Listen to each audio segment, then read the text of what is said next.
ময়মনসিংহের ফুলবাড়িয়া উপজেলায় কেশরগঞ্জ ফলিয়ার খাল পানি ব্যবস্থাপনা সমবায় সমিতি লিমিটেড এর নির্বাচন দুর্নীতি ও হিসাব টাকা আত্মসাৎ প্রসঙ্গে আজ শনিবার রাত ৯টায় বিক্ষোভ মিছিল ও মানববন্ধন অনুষ্ঠিত হয়েছে।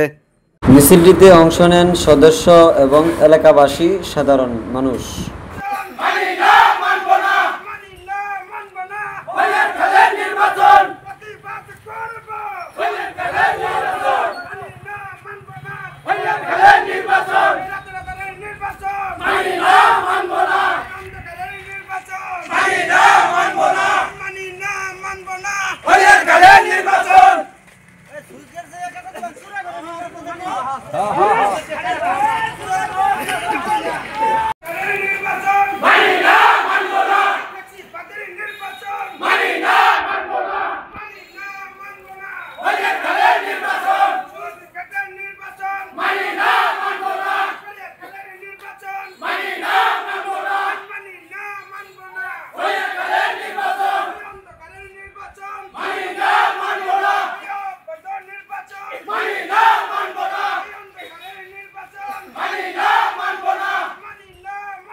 মিছিলটি শুরু হয় সুইচগেট থেকে ভিতর বাজার ঢুকে মেইন রোড হয়ে শেষ হয় সুইচগেট অফিসে।